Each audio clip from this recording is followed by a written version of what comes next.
Senja mulai turun saat Ajeng menginjakkan kaki di desa kecil di wilayah Magetan. Udara di sana terasa berbeda, lebih dingin, lebih sunyi, dan entah kenapa, lebih berat dari yang biasa ia rasakan di kota. Mobil yang mengantarnya berhenti tepat di depan rumah kayu milik neneknya. Rumah itu tampak tua, dengan dinding papan yang sedikit lapuk dan halaman luas yang dipenuhi pepohonan rindang. Angin sore berhembus pelan, membuat daun-daun bergesekan, menghasilkan suara lirih seperti bisikan. Ajeng turun sambil menghela napas panjang. "Ah, akhirnya sampai juga," gumamnya. Dari dalam rumah, seorang wanita tua keluar perlahan. Rambutnya sudah memutih, tubuhnya sedikit membungkuk, namun sorot matanya tajam. "Itu kamu, Jeng?" Suara neneknya terdengar pelan tapi jelas. "Iya, Nek." Ajeng tersenyum, lalu menghampiri dan mencium tangan neneknya. Namun, ada yang aneh. Alih-alih tersenyum bahagia, neneknya justru menatap Ajeng cukup lama. Terlalu lama, seolah sedang memastikan sesuatu. "Kamu datangnya hari ini?" tanya neneknya dengan nada yang sulit ditebak. Ajeng mengernyit. "Iya, Nek. Memangnya kenapa?" Neneknya tidak langsung menjawab. Ia justru melirik ke arah langit yang mulai gelap, lalu menarik tangan Ajeng masuk ke dalam rumah. "Masuk dulu, jangan lama-lama di luar." Nada suaranya membuat Ajeng sedikit merinding. Di dalam rumah, suasana terasa lebih hangat, namun tetap saja ada kesunyian yang aneh. Tidak ada suara televisi, tidak ada musik, hanya bunyi jam dinding tua yang berdetak pelan. Ajeng duduk sambil membuka tasnya. "Nek, di sini masih sama ya? Sepi banget," katanya mencoba mencairkan suasana. Neneknya hanya tersenyum tipis. "Sepi itu belum tentu kosong, Jeng." Ajeng terdiam. Kalimat itu terasa ganjil, tapi ia mencoba tidak memikirkannya. Menjelang malam, suasana desa semakin sunyi. Tidak banyak lampu, hanya beberapa rumah yang terlihat terang di kejauhan. Dari jendela, Ajeng melihat jalanan yang hampir gelap gulita. Tiba-tiba, tok, tok, tok. Suara ketukan pelan terdengar dari luar rumah. Ajeng menoleh. "Nek, ada tamu." Namun neneknya justru langsung menegang. "Jangan dibuka." Ajeng mengernyit. "Loh, kenapa?" Suara ketukan itu terdengar lagi, kali ini sedikit lebih keras. Tok, tok, tok. Ajeng mulai merasa tidak nyaman. Siapa ya malam-malam gini? Ia berdiri, berniat membuka pintu. Namun dengan cepat, neneknya menarik tangannya. "Jangan." Suara neneknya kali ini tegas dan penuh ketakutan. Ajeng kaget. "Nek?" Neneknya mendekat, lalu berbisik pelan di telinganya. "Kalau malam, apalagi menjelang Jumat, jangan pernah buka pintu sebelum dipastikan siapa yang datang." Ajeng menelan ludah. Ketukan itu tiba-tiba berhenti. Sunyi. Benar-benar sunyi. Beberapa saat kemudian, terdengar suara langkah kaki menjauh dari halaman. Namun entah kenapa, langkah itu terdengar tidak wajar. Seperti diseret, perlahan, berat. Ajeng merinding. Ia memberanikan diri mengintip dari jendela. Namun, tidak ada siapa-siapa di luar. Hanya halaman kosong, dan pohon-pohon yang bergoyang pelan tertiup angin. Malam itu, Ajeng tidak bisa tidur dengan nyenyak. Di antara setengah sadar dan terlelap, ia merasa seperti ada yang berdiri di luar kamarnya, mengawasinya. Dan tepat sebelum ia benar-benar tertidur, ia mendengar suara neneknya berbisik dari ruang depan. "Jangan sampai dia tahu, cucuku datang malam ini." Ajeng membuka mata. Jantungnya berdegup kencang. Dia? Siapa? Dan tanpa Ajeng sadari, malam itu bukan malam biasa. Sesuatu sedang menunggu.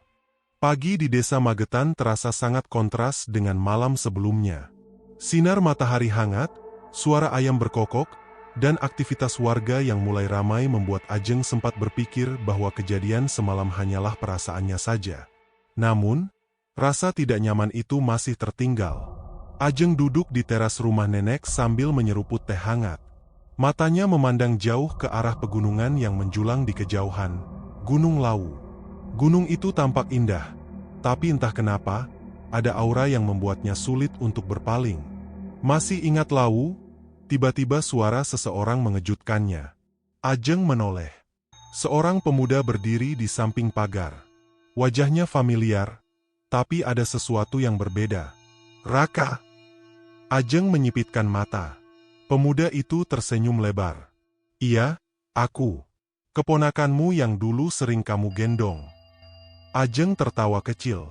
Ya ampun, kamu sudah sebesar ini.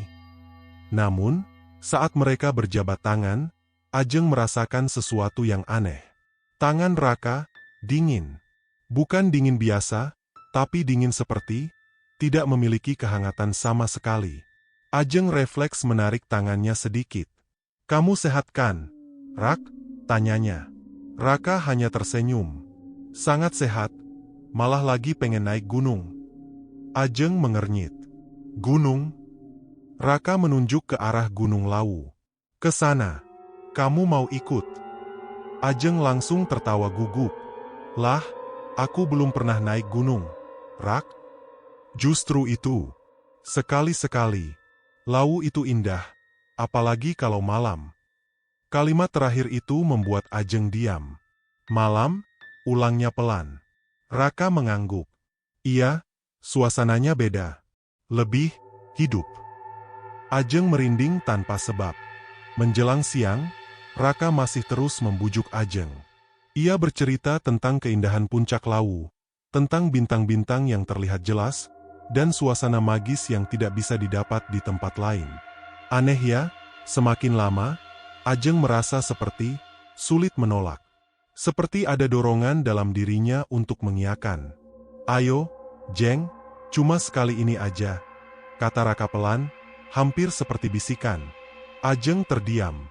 Ya sudah, jawabnya akhirnya. Namun saat Ajeng masuk ke dalam rumah untuk memberitahu neneknya, suasana berubah drastis. Apa? Neneknya hampir berteriak. Mau naik Gunung Lawu. Ajeng kaget melihat reaksi neneknya. Iya, Nek, sama Raka. Cuma sebentar kok. Tidak. Suara neneknya tegas, bahkan bergetar. Kamu tidak boleh naik gunung itu, apalagi sekarang. Ajeng mengerutkan kening. Memangnya kenapa, Nek? Neneknya menatap Ajeng dalam-dalam. Karena, waktunya tidak tepat. Ajeng mulai kesal. Ah, nenek ini, masa masih percaya begituan sih? Sekarang zaman sudah maju. Namun neneknya justru menggenggam tangan Ajeng erat. Dengar, Jeng, kalau kamu tetap pergi. Ia berhenti sejenak, lalu berbisik pelan. Jangan pernah ikuti arah yang Raka tunjukkan, kalau dia mulai berubah. Ajeng membeku. Maksud nenek, berubah gimana? Namun neneknya tidak menjawab. Ia hanya melepaskan tangan Ajeng perlahan, lalu menunduk dengan wajah penuh kecemasan. Sore harinya, Ajeng kembali keluar rumah. Raka sudah menunggu di depan pagar, dengan senyum yang sama seperti tadi pagi. Namun kali ini, entah kenapa, senyumnya terasa lebih lebar, lebih kaku, dan matanya seolah kosong. Ayo berangkat, katanya singkat. Ajeng menelan ludah. Ia melirik sekali lagi ke arah rumah neneknya. Dari balik jendela, neneknya terlihat berdiri diam, menatap Ajeng dengan wajah pucat. Seolah sedang melepas seseorang yang mungkin tidak akan kembali. Dan tanpa Ajeng sadari, langkah pertama menuju Gunung Lawu itu bukan sekadar perjalanan biasa, melainkan awal dari sesuatu yang tidak seharusnya ia alami. Langit di desa Magetan mulai berubah warna saat sore menjelang malam. Semburat jingga perlahan memudar, digantikan warna keunguan yang terasa ganjil. Ajeng berdiri di halaman rumah neneknya dengan tas ransel di punggung. Ia mencoba terlihat santai, Meski sejak tadi perasaannya tidak tenang. Raka sudah siap di depan pagar. Diam. Sejak sore tadi, ia hampir tidak banyak bicara. Ayo, Jeng, keburu malam, ucapnya pelan tanpa menatap Ajeng. Ajeng mengangguk, meski dalam hatinya masih ada keraguan. Saat hendak melangkah keluar, tiba-tiba, keraak. Suara keras terdengar dari atas. Ajeng refleks mendongak. Seekor burung gagak hitam terbang rendah tepat di atas kepalanya, lalu hinggap di pohon depan rumah. Burung itu menatap Ajeng. Diam. Tidak berkedip. Rak, itu burung kok aneh ya? Bisik Ajeng. Namun Raka tidak menjawab. Ia hanya berdiri, membelakangi Ajeng. Dari arah pintu, nenek tiba-tiba keluar dengan langkah cepat. Sheng! Ajeng menoleh. Neneknya membawa sesuatu, seutas benang hitam yang diikatkan pada sebuah jimat kecil. Pakai ini. Ajeng mengernyit. Apaan, Nek? Sudah, pakai saja. Jangan dilepas apapun yang terjadi. Nada suara neneknya kali ini bukan sekadar cemas, tapi seperti orang yang benar-benar ketakutan. Ajeng akhirnya menurut. Ia mengikatkan jimat itu di pergelangan tangannya. Saat jimat itu menyentuh kulitnya, Ajeng merasakan sensasi dingin menjalar cepat ke seluruh tubuhnya. Ia langsung merinding. Belum sempat Ajeng bertanya lagi, neneknya mendekat dan berbisik sangat pelan. Kalau nanti kamu dengar suara yang memanggil namamu, jangan pernah jawab. Ajeng menatap neneknya bingung. Kenapa, Nek? Namun neneknya hanya menggeleng pelan. Dan satu lagi, ia melirik ke arah Raka yang berdiri kaku di depan pagar. Kalau dia mulai aneh, jangan kamu ikuti kemanapun. Ajeng semakin tidak mengerti. Namun sebelum ia bisa bertanya lagi, Raka tiba-tiba berbicara. Sudah cukup. Suaranya datar, berat, berbeda dari sebelumnya. Ajeng dan neneknya sama-sama menoleh. Raka perlahan menolehkan kepala. Senyumnya muncul lagi, tapi kali ini terlalu lebar. Ayo, waktunya berangkat.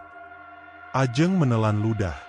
Entah kenapa, langkahnya terasa berat saat melewati pagar rumah. Ia sempat menoleh ke belakang. Neneknya masih berdiri di sana. Namun kali ini, neneknya terlihat seperti menahan tangis. Perjalanan dimulai. Mereka berjalan melewati jalan desa yang semakin sepi. Lampu-lampu rumah mulai jarang, dan suara manusia perlahan menghilang. Yang tersisa hanya suara jangkrik dan langkah kaki mereka. Namun, beberapa menit berjalan, Ajeng mulai merasa sesuatu yang aneh. Seperti mereka tidak sendirian. Ia sesekali menoleh ke belakang. Kosong. Namun perasaan itu tidak hilang. Tiba-tiba, Ajeng. Suara pelan memanggil dari arah belakang. Ajeng berhenti. Jantungnya langsung berdegup kencang. Itu suara neneknya. Ajeng, pulang. Ajeng hampir saja menoleh sepenuhnya. Namun tiba-tiba ia teringat pesan neneknya. Kalau dengar suara yang memanggil, jangan jawab. Ajeng menggigit bibirnya. Ia menahan diri. Perlahan, ia kembali berjalan tanpa menoleh. Raka yang berjalan di depan tiba-tiba tertawa kecil. Heh, kamu dengar ya? Ajeng langsung merinding. Kamu, dengar juga? Tanyanya pelan. Raka tidak menjawab. Ia hanya terus berjalan. Namun bahunya terlihat sedikit bergetar. Seperti menahan tawa. Langit kini benar-benar gelap. Dan di kejauhan, siluet Gunung Lawu tampak semakin besar, semakin dekat. Namun bagi Ajeng, gunung itu kini tidak lagi terlihat indah.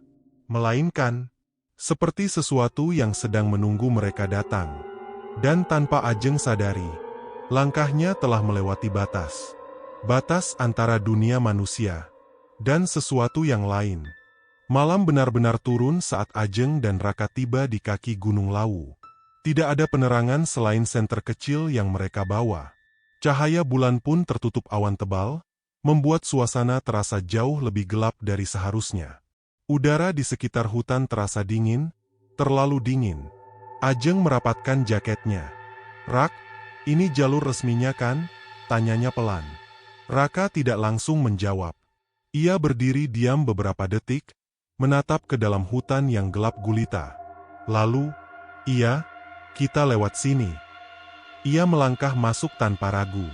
Ajeng menelan ludah, lalu mengikuti dari belakang. Langkah pertama memasuki hutan langsung disambut dengan suasana yang berbeda. Sunyi. Bukan sunyi biasa, melainkan sunyi yang terasa, menekan. Tidak ada suara binatang malam. Tidak ada angin. Bahkan suara langkah kaki mereka sendiri terdengar seperti teredam. Ajeng mulai merasa sesak. "Rak, kok sepi banget ya?"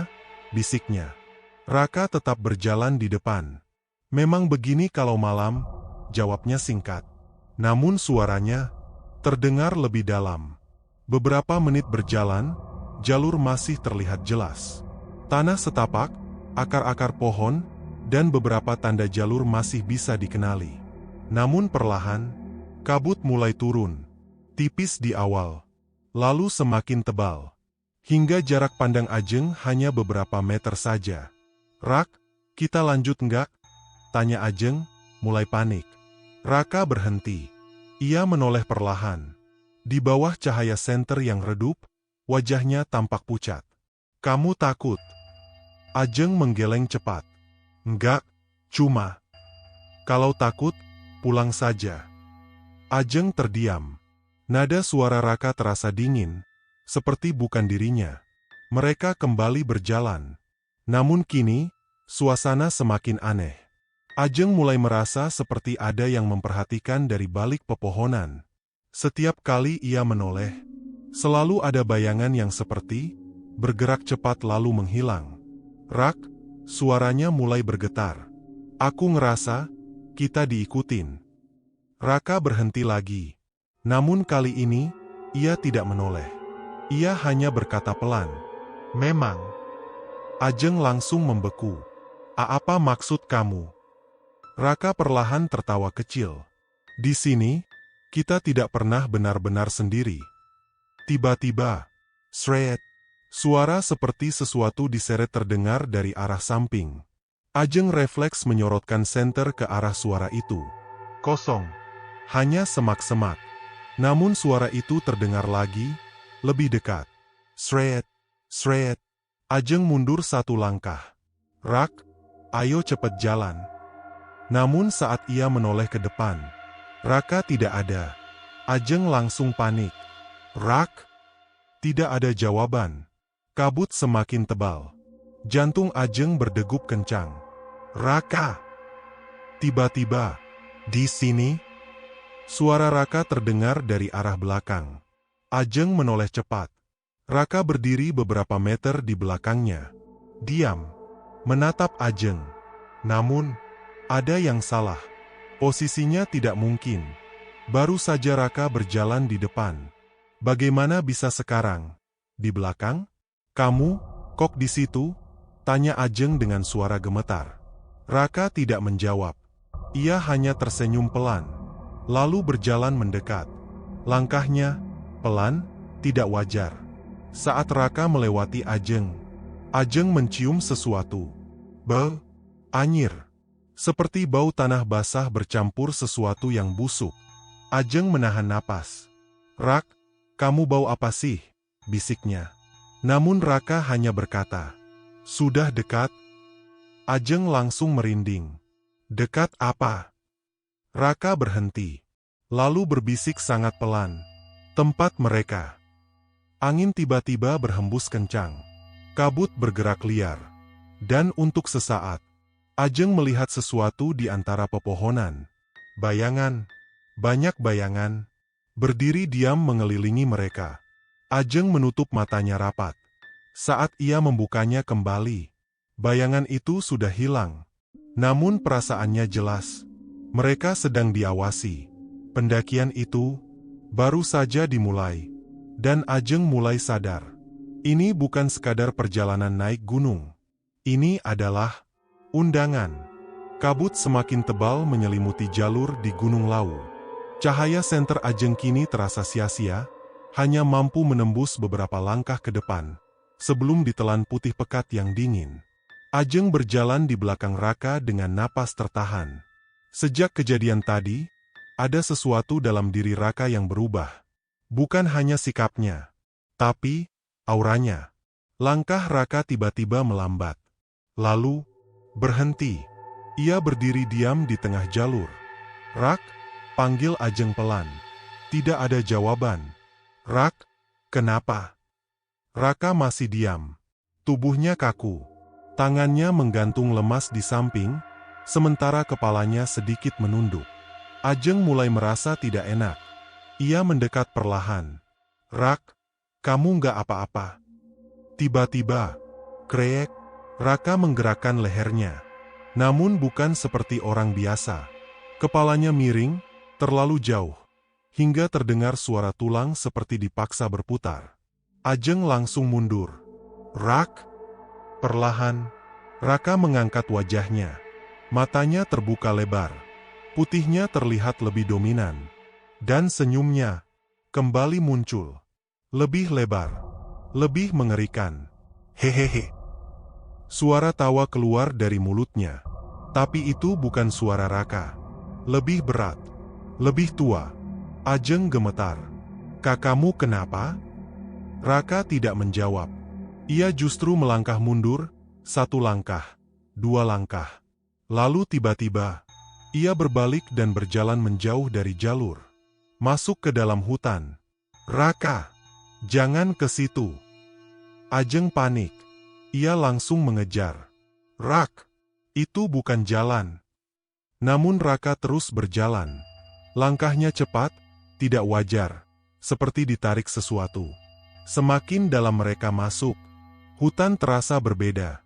Pepohonan lebih rapat, tanah lebih lembab, dan udara semakin dingin menusuk tulang. Ajeng mulai terengah-engah.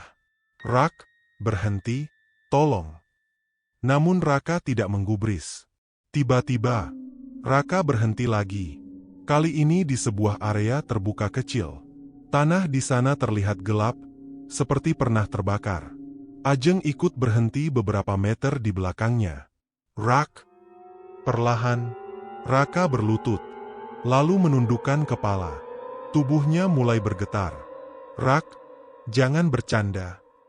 Ajeng mendekat dengan hati-hati. Namun saat jarak mereka tinggal 1 meter, Raka tiba-tiba menengadah dan berteriak, "Ah! Ah!" Suara itu menggema di seluruh hutan. Namun yang membuat Ajeng membeku, suara itu bukan satu. Seolah ada banyak suara keluar bersamaan dari mulutnya. Angin tiba-tiba berputar kencang. Kabut bergerak liar. Daun-daun berguguran. Ajeng menutup telinganya. "Berhenti, Rak!" Tiba-tiba, Raka berhenti berteriak. Sunyi. Seketika, perlahan, ia menoleh ke arah Ajeng. Namun kali ini, tatapannya kosong. Benar-benar kosong. "Dia datang." Bisiknya pelan. Ajeng merinding. Siapa?" Raka tersenyum tipis, lalu menunjuk ke belakang Ajeng. "Yang dari tadi, mengikuti kita." Ajeng membeku. Napasnya tercekat. Dengan sangat pelan, ia menoleh. Di balik kabut, sesuatu mulai terlihat. Siluet seseorang berdiri diam, memegang tongkat. Ajeng langsung menoleh kembali ke Raka. Namun, Raka sudah tidak melihatnya. Ia kembali menunduk dan mulai tertawa pelan. "Hehehe, hehehe." Ajeng kini sadar. Ini bukan lagi sekadar keanehan. Raka sedang tidak sendirian di dalam tubuhnya. Dan sesuatu akhirnya mulai menampakkan diri. Kabut menggantung tebal di antara pepohonan Gunung Lawu. Udara terasa semakin dingin, menusuk hingga ke tulang. Ajeng berdiri terpaku, sementara jantungnya berdetak begitu keras seolah ingin keluar dari dadanya. Siluet yang tadi dilihatnya masih ada. Diam. Tidak bergerak. Seolah menunggu. "Rak, kita harus balik." Suara Ajeng bergetar. Namun Raka tidak menjawab. Ia masih duduk bersimpuh, kepalanya tertunduk, tubuhnya sesekali bergetar kecil. Ajeng mendekat, memberanikan diri memegang bahunya. "Rak, ayo pulang." Perlahan, Raka mengangkat wajahnya. Namun yang Ajeng lihat, bukan lagi keponakannya. Matanya kosong, bibirnya tersenyum tipis. Dan dengan suara pelan, ia berkata, "Sudah terlambat." Ajeng langsung menarik tangannya. "Apa maksud kamu?" Raka berdiri perlahan, lalu menunjuk ke satu arah. "Jalannya di sana." Ajeng menoleh ke arah yang ditunjuk. Dan saat itulah, ia sadar sesuatu yang mengerikan. Jalur setapak yang tadi mereka lewati, hilang. Tidak ada jejak, tidak ada tanda. Yang ada hanya pepohonan rapat, dan kabut tebal yang menelan segalanya. "Kita, tadi lewat mana?" bisik Ajeng panik. Raka tertawa kecil. "Hehehe, di sini jalannya memang berubah." Ajeng mulai gemetar hebat. Namun tidak ada pilihan. Ajeng tidak mungkin berdiri diam. Ia akhirnya mengikuti arah yang ditunjuk Raka. Semakin mereka berjalan, suasana semakin tidak masuk akal. Tanah yang mereka pijak terasa lembek, seperti lumpur. Pepohonan tampak lebih tua, batangnya besar dan melengkung aneh. Dan yang paling membuat Ajeng ketakutan, tidak ada suara apapun. Tidak ada jangkrik, tidak ada burung malam. Hanya sunyi. Tiba-tiba, Ajeng melihat sesuatu di depan. Sebuah jalan, lebar, rata, seperti jalan desa, tapi berada di tengah hutan. Ajeng mengerutkan kening. "Rak, ini jalan apa?" Raka berhenti, lalu berkata pelan, "Ini, jalan mereka." Belum sempat Ajeng bertanya, dari kejauhan, terdengar suara, pelan, namun jelas, nyiing, nyiing, nyiing. Seperti suara keramaian, seperti pasar. Ajeng membeku. "Rak, kamu dengar?" Raka mengangguk pelan. "Pasarnya sudah buka." Ajeng langsung mundur satu langkah. "Pasar? Di sini?" Kabut di depan perlahan menipis. Dan sedikit demi sedikit, sesuatu mulai terlihat. Lampu-lampu redup. Bayangan orang-orang berjalan, berkumpul, beraktivitas. Namun ada yang salah. Semua sosok itu tidak memiliki wajah yang jelas. Kabur, seperti bayangan. Ajeng mulai panik. "Kita harus pergi dari sini. Ini bukan tempat manusia." Namun Raka justru melangkah maju. "Ini tempat yang tepat." Ajeng segera menarik tangan Raka. "Raka, sadar." Namun saat ia menyentuh tangan Raka, Ajeng langsung tersentak. Tangan itu dingin, kaku, seperti tangan mayat. Raka menoleh perlahan dan berbisik, "Mereka sudah menunggu." Tiba-tiba, dari arah belakang, terdengar suara tongkat menghantam tanah. Tok, tok, tok. Ajeng membeku. Suara itu semakin dekat. Dengan perlahan, Ajeng menoleh. Di balik kabut, sosok itu akhirnya terlihat jelas. Seorang lelaki tua, berpakaian hitam, membawa tongkat kayu panjang. Wajahnya keriput, namun matanya tajam menatap langsung ke arah Ajeng. Ajeng tidak bisa bergerak. Kakinya terasa kaku. Sosok itu berhenti beberapa meter di hadapan mereka. Lalu berkata dengan suara berat, "Kalian masuk tanpa izin." Ajeng ingin berteriak, namun suaranya seolah tertahan. Sosok itu melangkah lebih dekat. Tok, tok. Tongkatnya menghantam tanah setiap langkah. "Ini bukan jalan manusia." Ia menatap Ajeng dalam-dalam. "Dan kalian sudah terlalu jauh." Ajeng menelan ludah. Air matanya mulai jatuh tanpa ia sadari. Di sampingnya, Raka tiba-tiba berlutut, menunduk, seperti memberi hormat. Ajeng kini benar-benar sadar. Mereka tidak tersesat biasa. Mereka masuk ke tempat yang tidak seharusnya dimasuki. Dan sosok di depan mereka bukan manusia. Kabut di lereng Gunung Lawu terasa semakin berat, seolah menekan dada Ajeng hingga sulit bernapas.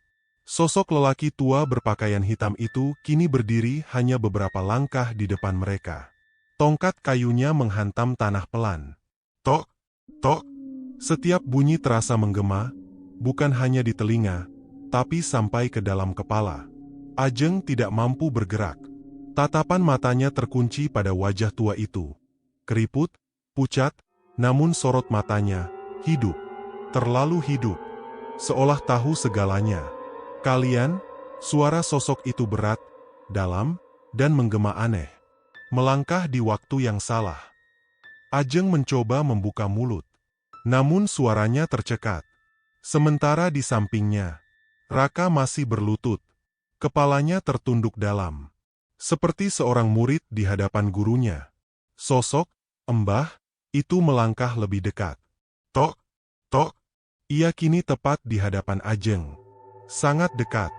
Bau tanah basah bercampur aroma anyir tercium kuat. Ajeng hampir muntah. Siapa? Kamu? Akhirnya Ajeng berhasil berbisik. Sosok itu tersenyum tipis. Namun senyum itu tidak menenangkan. Penjaga? Jawabnya singkat. Tiba-tiba, angin berhembus kencang. Kabut berputar. Dan dalam sekejap, bayangan-bayangan tadi kembali muncul di sekitar mereka. Puluhan. Berdiri diam. Mengelilingi. Ajeng mulai gemetar hebat. Mereka, siapa? Sosok itu menoleh sedikit. Mereka yang tidak pulang. Ajeng langsung menangis. Ia mundur satu langkah. Namun kakinya terasa berat, seperti tertahan sesuatu. Sosok itu kembali menatap Ajeng. Kamu masih bisa pulang. Ajeng terdiam. Air matanya mengalir deras. Lalu, dia? Tanyanya sambil melirik ke arah Raka. Sosok itu melihat ke arah Raka. Beberapa detik. Diam. Lalu berkata pelan. Dia sudah dipanggil. Ajeng langsung menggeleng keras. Tidak. Dia cuma ikut aku. Dia masih hidup. Sosok itu menghela napas panjang. Tubuhnya, iya. Tapi jiwanya, sedang ditarik. Ajeng jatuh berlutut. Tolong, suaranya pecah. Tiba-tiba, Raka mengangkat kepala. Perlahan, matanya kini, hitam, pekat. Ia tersenyum. Lalu berkata dengan suara yang bukan miliknya. Dia tidak akan pulang sendiri. Ajeng menjerit. Raka! Sosok mbah itu langsung menghentakkan tongkatnya. Duk! Suara keras menggema. Semua bayangan di sekitar langsung diam. Cukup! Suara mbah itu menggelegar. Raka langsung terdiam. Tubuhnya kaku. Namun matanya masih terbuka, menatap Ajeng tanpa ekspresi. Sosok mbah itu kembali bicara. Kali ini lebih pelan, namun jauh lebih menekan. Malam ini adalah malam terbukanya batas. Ajeng mengangkat wajahnya perlahan. Maksudnya, sosok itu menatap ke arah langit yang tertutup kabut. Hari ini, malam Jumat Kliwon. Ajeng langsung membeku. Jantungnya seakan berhenti sesaat. Ia teringat ucapan neneknya. Jangan pergi, kalau malam Jumat Kliwon. Sosok mbah itu melanjutkan. Di malam seperti ini, mereka berjalan bebas. Dan manusia yang masuk akan dianggap tamu. Ajeng gemetar hebat. Tamu? Sosok itu tersenyum tipis. Atau, ia berhenti sejenak. Menatap tajam ke arah Ajeng. Pengganti. Ajeng langsung menjerit dalam hati. Air matanya tak terbendung. Sosok mbah itu lalu mendekat sedikit lagi. Berbisik pelan di telinga Ajeng. Kalau ingin pulang, jangan pernah lepaskan dia. Ajeng terdiam. Dan ingat, suara mbah itu semakin dalam. Jangan percaya semua yang kamu lihat. Tiba-tiba, angin berhembus sangat kencang. Kabut menutup segalanya. Dan dalam hitungan detik, sosok Mbah itu hilang. Ajeng tersentak. Ia langsung menoleh ke sekitar. Kosong. Tidak ada siapa-siapa. Tidak ada bayangan. Tidak ada pasar.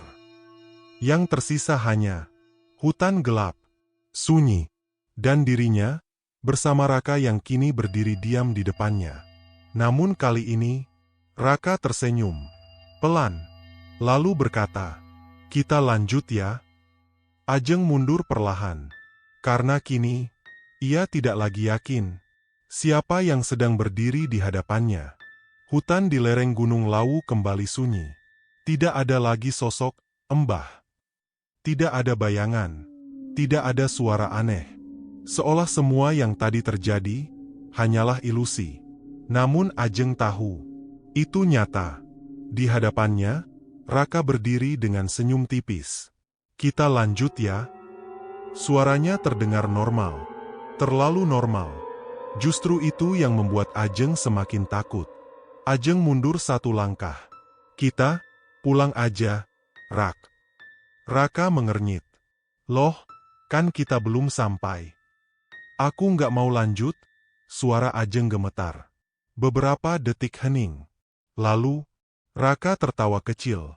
"Heh, kamu aneh deh, Jeng." Ajeng terdiam. Nada suara itu benar-benar seperti Raka yang dulu ia kenal. Hangat. Biasa. Perasaan Ajeng mulai kacau. Mana yang benar? Apakah tadi hanya halusinasi? Atau yang sekarang justru bukan Raka? Tiba-tiba, Ajeng. Suara itu terdengar lagi. Pelan. Dari arah belakang. Ajeng membeku. Itu suara neneknya. Sama persis. "Ajeng, pulang." Ajeng langsung menutup telinganya. "Enggak, ini enggak nyata. Ini enggak nyata." Ia mengingat pesan. "Jangan percaya semua yang kamu lihat." Namun suara itu semakin jelas. "Ajeng, tolong nenek." Tangisan. Isak tangis. Ajeng tidak kuat. Perlahan, ia menoleh. Di antara kabut, ia melihat sosok neneknya. Berdiri. Lemah. Seperti meminta pertolongan. "Nek?" Suara Ajeng pecah. Ia hampir melangkah mendekat. Tiba-tiba, brak. Seseorang menarik tangannya keras. Ajeng tersentak. "Raka, jangan ke sana." Suaranya tiba-tiba serius. Dingin. Ajeng menatap Raka. "Kamu, lihat juga." Raka menggeleng pelan. "Itu bukan nenekmu." Ajeng kembali melihat ke arah sosok itu. Dan dalam sekejap, wajah neneknya berubah. Matanya kosong. Mulutnya melebar tidak wajar. Senyumnya mengerikan. Ajeng menjerit. "Ah! Ah!" Sosok itu tiba-tiba bergerak cepat ke arah mereka. Namun langsung menghilang saat mengenai batas kabut. Ajeng terjatuh. Napasnya terengah-engah. Air matanya mengalir deras. Raka berdiri diam. Menatap ke arah tempat sosok itu tadi. Lalu berbisik. "Mereka mulai lapar." Ajeng menoleh cepat. "Apa maksud kamu?" Raka perlahan menatap Ajeng. Dan untuk sesaat, matanya kembali berubah. Gelap. Dalam. "Kalau kamu lengah, kamu yang akan dipilih." Ajeng gemetar hebat. Ia kini benar-benar tidak tahu harus percaya siapa. Tiba-tiba, tanah di sekitar mereka bergetar halus. Angin berputar. Kabut bergerak cepat. Dan dari segala arah, muncul suara. Banyak suara. Berbisik. Memanggil. "Ajeng! Ajeng! Ajeng!" Ajeng menutup telinganya. Namun suara itu seperti masuk langsung ke kepalanya. Di sekelilingnya, bayangan mulai muncul lagi. Lebih banyak. Lebih dekat. Dan di antara semua bayangan itu, Ajeng melihat sesuatu. Sosok-sosok yang wajahnya mirip dirinya. Ajeng membeku. Apa ini?" Raka tersenyum tipis. Namun kali ini, senyumnya berbeda. "Calon pengganti." Ajeng menjerit. Diam. Ia memejamkan mata kuat-kuat. Mengingat pesan sosok Mbah. Jangan percaya semua yang kamu lihat. Perlahan, Ajeng menarik napas. Menenangkan diri. Saat ia membuka mata, semua bayangan itu hilang. Hutan kembali sunyi. Ajeng terengah-engah. Ia menoleh ke arah Raka. Namun, Raka kini berdiri sangat dekat. Terlalu dekat. Dan dengan suara pelan, ia berbisik, "Kalau aku bukan Raka, kamu masih mau pegang tanganku?" Ajeng membeku. Karena saat itu juga, ia merasakan sesuatu di genggamannya. Tangan Raka perlahan berubah. Lebih dingin. Lebih keras. Seperti bukan tangan manusia. Dan saat Ajeng mengangkat pandangannya, wajah di hadapannya bukan lagi milik Raka. Kabut di lereng Gunung Lawu terasa semakin menyesakan. Nafas Ajeng memburu, matanya membelalak menatap sosok di hadapannya. Itu bukan Raka. Wajahnya masih sama, namun ekspresinya kosong. Matanya hitam pekat. Dan senyumnya bukan senyum manusia. Ajeng mencoba melepaskan tangannya. Namun genggaman itu terlalu kuat. "Kakakmu siapa?" Suara Ajeng nyaris tak terdengar. Sosok itu memiringkan kepala. Gerakannya patah-patah. Lalu tertawa pelan. "Hehehe." Suara itu bukan Raka. Lebih dalam. Lebih tua. "Kamu dari tadi jalan sama siapa, Jeng?" Ajeng langsung membeku. Darahnya terasa berhenti mengalir. Tadi, ia mencoba mengingat. Dari rumah, dari awal perjalanan, Raka selalu bersamanya. Atau memang begitu? Tiba-tiba, potongan-potongan kejadian muncul di kepalanya. Raka yang tiba-tiba muncul di pagar. Raka yang tidak menjawab saat dipanggil. Raka yang bisa berpindah posisi tanpa ia sadari. Ajeng mulai gemetar hebat. "Enggak, ini enggak mungkin." Sosok itu mendekat. Sangat dekat. Hingga wajah mereka hanya berjarak beberapa senti. "Kamu tidak pernah benar-benar bareng dia." Ajeng langsung menangis. "Bohong." Namun sosok itu hanya tersenyum. Lalu, perlahan menunjuk ke arah belakang Ajeng. Dengan tubuh gemetar, Ajeng menoleh. Dan saat itulah, dunia Ajeng runtuh. Di balik kabut, terbaring seseorang. Tubuhnya tergeletak di tanah. Diam. Tidak bergerak. Ajeng melangkah mendekat dengan kaki gemetar. "Rak?" Semakin dekat, semakin jelas. Itu Raka. Yang asli. Tubuhnya kaku. Wajahnya pucat. Matanya terpejam. Enggak, ini enggak mungkin." Ajeng berlutut di samping tubuh itu. Mengguncangnya. "Raka! Bangun!" Namun tidak ada respon. Tubuh itu dingin. Sangat dingin. Air mata Ajeng jatuh deras. Ia menoleh perlahan ke belakang. Sosok yang menyerupai Raka itu masih berdiri. Tersenyum. Dia sudah dipanggil lebih dulu. Ajeng menjerit. "Kenapa?" Sosok itu tertawa. "Hehehe. Karena dia membuka jalan." Ajeng teringat. Raka yang terus memaksanya naik. Raka yang menunjukkan arah. Raka yang membawa mereka ke sini. Dan sekarang, suara itu semakin dalam. "Gantinya kamu." Tiba-tiba, tanah di sekitar bergetar. Kabut berputar cepat. Bayangan-bayangan muncul kembali. Lebih banyak. Lebih dekat. Tangan-tangan gelap mulai muncul dari tanah. Meraih. Menarik. Ajeng mencoba bangkit. Namun kakinya terasa berat. Seperti ditahan dari bawah. "Tidak. Tidak." Sosok itu berjalan mendekat. Dengan langkah pelan. Menikmati ketakutan Ajeng. "Kamu sudah melihat. Kamu sudah masuk. Dan kamu..." Ia berhenti tepat di depan Ajeng. Tidak diizinkan keluar. Ajeng menangis histeris. "Tolong." Tiba-tiba, duk! Suara tongkat menghantam tanah. Semua berhenti. Seketika, kabut terbelah. Bayangan menghilang. Tangan-tangan gelap lenyap. Sosok Raka itu langsung mundur. Wajahnya berubah tegang. Dari balik kabut, sosok itu kembali muncul. Lelaki tua berpakaian hitam. Dengan tongkatnya. Cukup. Suara beratnya menggema. Ia menatap tajam ke arah sosok peniru itu. Kau sudah melewati batas. Sosok itu mendesis. Namun perlahan, mundur. Lalu menghilang ke dalam kabut. Ajeng terjatuh lemas. Tubuhnya gemetar. Sosok, Mbah, itu mendekat. Lalu menatap Ajeng dalam-dalam. Waktumu hampir habis.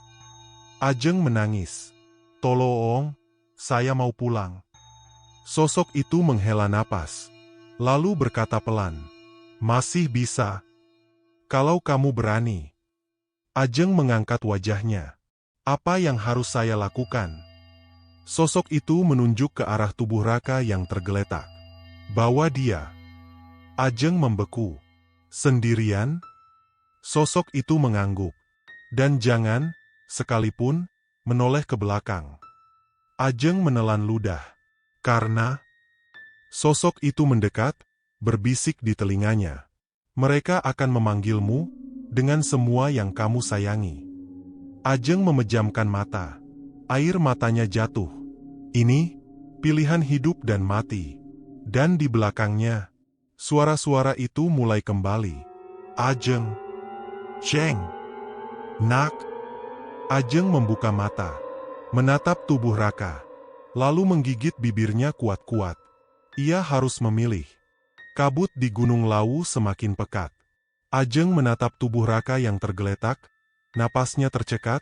Jantungnya seperti ingin meledak. Suara-suara bayangan yang memanggilnya kini semakin jelas. Masuk ke dalam kepalanya. Memutar-mutar. Memaksa ketakutan yang mencekam. Ajeng menelan ludah. Menunduk. Dan menggenggam tangan Raka.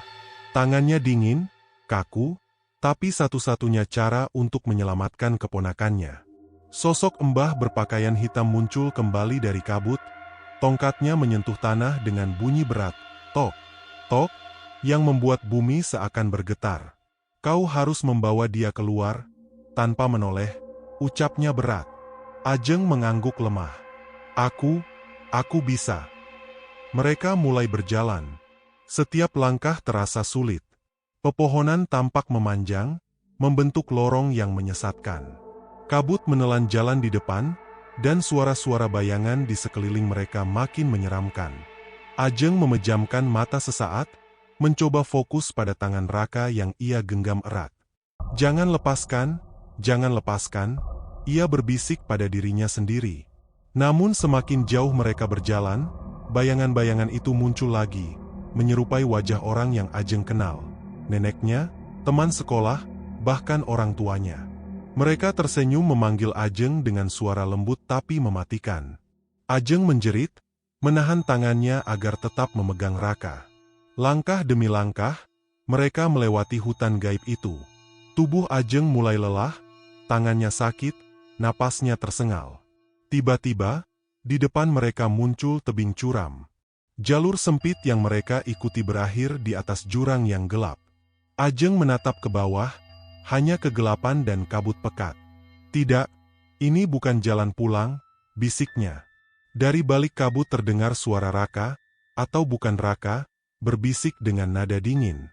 Lepaskan aku, atau kita jatuh bersama. Ajeng menahan napas. Ia menunduk, menatap tubuh keponakannya. Dalam hati, ia tahu, jika ia melepas genggaman ini, Raka akan hilang selamanya. Dengan segenap keberanian terakhir, Ajeng memutuskan. Ia maju, menuruni tebing dengan tubuh Raka di pelukannya. Bayangan di sekeliling mereka berteriak, menjerit, suara-suara memanggil semakin menekan pikiran Ajeng. Namun ia tetap menunduk, menatap hanya tangan Raka, melangkah hati-hati. Beberapa jam terasa seperti beberapa hari. Tubuh Ajeng hampir lelah total. Namun akhirnya, mereka sampai di kaki Gunung Lawu, tempat perjalanan dimulai. Kabut mulai menipis. Suara-suara hilang. Hutan kembali sunyi biasa. Ajeng terjatuh di tanah, napasnya terengah, tubuhnya gemetar. Raka di sampingnya, masih hidup, meski pucat. Ajeng menangis, memeluk keponakannya. Namun, rasa lega itu hanya sesaat. Ketika ia menoleh ke arah jalan yang baru saja mereka lalui, kabut kembali menebal. Bayangan-bayangan muncul lagi, lebih banyak, lebih gelap. Dan di antara mereka, sosok Mbah berpakaian hitam tersenyum pelan, tongkatnya diangkat. "Jangan lupakan malam ini," suaranya menggema. Ajeng menelan ludah. Ia tahu, meski mereka selamat malam itu, sesuatu dari dunia lain selalu mengikuti. Dan sejak hari itu, setiap Jumat Kliwon, Ajeng selalu mendengar suara langkah di dekat rumahnya. Rasa dingin yang menembus tulang, dan bisikan lembut yang memanggil namanya. Ajeng tahu, malam itu, ia selamat, tapi bayangan dari Gunung Lawu tidak pernah benar-benar pergi. Dan begitulah, malam Jumat Kliwon di lereng Gunung Lawu meninggalkan jejak yang tak akan pernah bisa dilupakan Ajeng.